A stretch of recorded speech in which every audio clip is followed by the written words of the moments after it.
राहुल गांधी भी मेहनत कर रहे हैं और राहुल गांधी जेनसी वोटर्स को जोड़ने में जुटे हुए हैं, छात्रों के साथ संवाद कर रहे हैं। आज राहुल गांधी महाराष्ट्र के पुणे में हैं, जहां वो छात्रों की गूंज कार्यक्रम करने वाले हैं।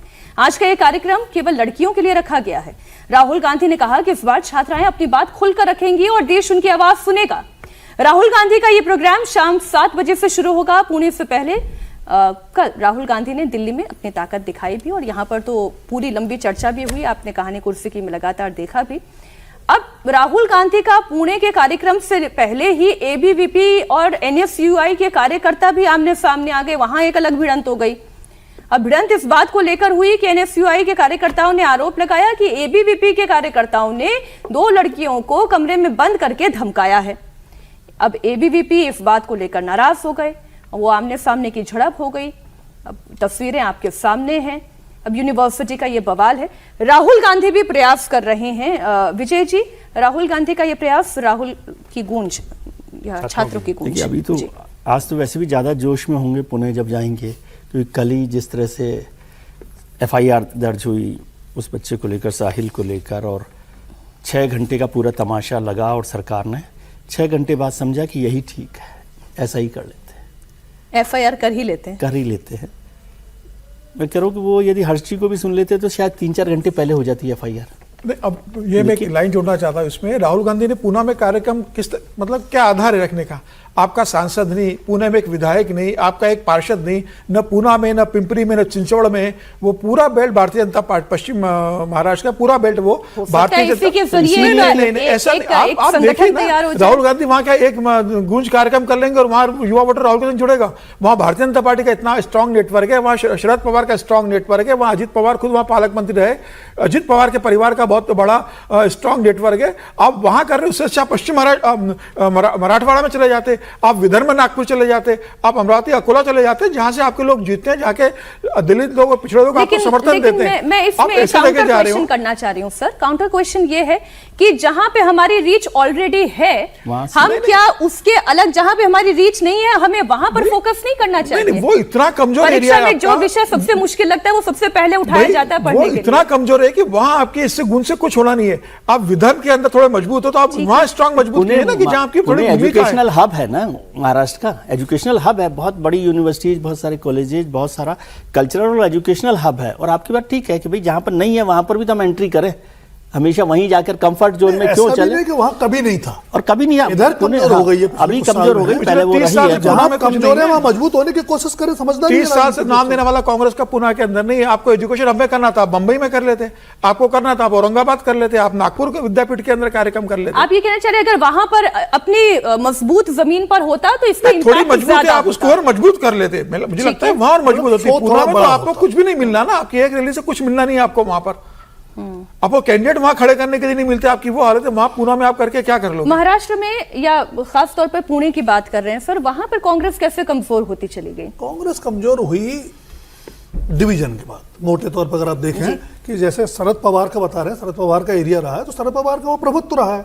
और शरद पवार जब कांग्रेस से अलग हुए उसके बाद कांग्रेस अपने आप को खड़ा नहीं कर पाई। उसके 2 कारण रहे।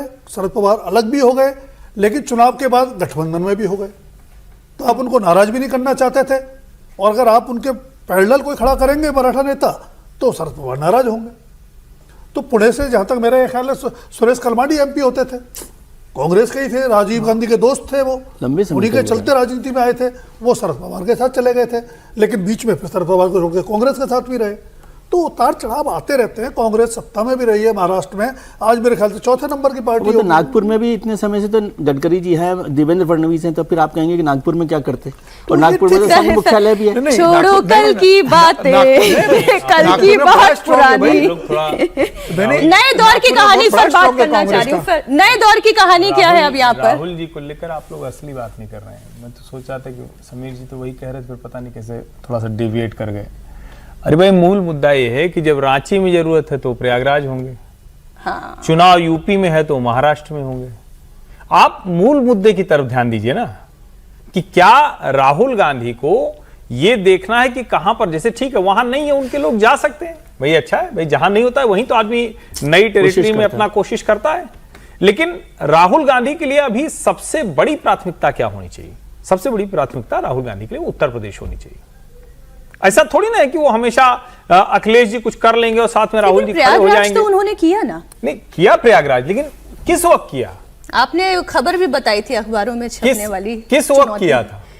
जिस वक्त रांची में उनकी जरूरत थी। बिल्कुल। प्रयागराज में किया बिल्कुल गलत नहीं, अच्छा किया, गए उनके लोग उत्साहित हैं, अच्छा किया वहां कार्यक्रम करके आए। लेकिन प्रयागराज में जब किया तो रांची में जरूरत थी, और बेहतर होता कि इस वक्त तो उत्तर प्रदेश का एक कार्यक्रम और बड़ा अच्छा होता, जितने महानगर हैं वहां सब जगह जाके छात्रों की गूंज करिए, इसमें कौन सी बुराई है? हर पार्टी को अपने आप को विस्तार के लिए, अपनी बात लोगों तक पहुंचाने के लिए कोई कार्यक्रम चाहिए होता, अच्छा कार्यक्रम है, जाकर करिए। लेकिन और बस इसमें एक ही मुश्किल है कि इस कार्यक्रम का जो फॉर्मेट है ना, वो बड़ा वो टेड जो स्पीकर वाला होता है ना, वो जो टेड टॉक्स होती है वैसा है, जनरल पब्लिक जैसा नहीं है। अच्छा। अब पता नहीं, हो पब्लिक को सकता है कैटर ही नहीं कर रहे ना, हो बच्चों सकता को है ही कि कैटर कर रहे नहीं, हैं। बच्चों को ही, लेकिन उसमें भी वो उस तरह का नहीं है जैसा कि कोई भी गया और जाकर वहां जुड़ रहा है, उस तरह का नहीं। सर, बड़ी ये unplanned, सेलेक्टेड मुझे लगता है ये ऑडियंस। जो प्रोजेक्ट, पूरा प्रोग्राम उन्होंने जो बनाया है, ये बहुत प्लान तरीके से कोई लोगों ने उनकी टीम नहीं में वो तो advise किया बाकायदा होगा। एक ये बड़ी ऐसा टीम नहीं है कि यहाँ तक कि मंच और पंडाल और माइक भी उनकी जो दिल्ली की टीम है वही जाके सब कुछ करती वही है, कर उसमें लोकल लोगों की कोई भूमिका ही नहीं होती, बल्कि इसकी वजह से कई लोकल लोग दुखी भी हैं, जो प्रयागराज में मुझे पता चला।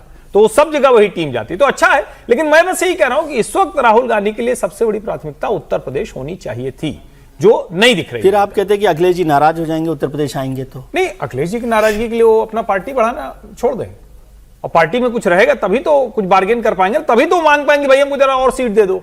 वरना अखिलेश कहेंगे देखो 1-2 सीट वाले थे, हमने तुमको 6 पे पहुंचा दिया, और क्या इससे ज्यादा क्या चाहिए? चवन्नी को कितना फिर रुपया बनाएंगे इनको? नहीं, 20 रुपए को 15 पैसे को बना दिया ना 1 रुपया।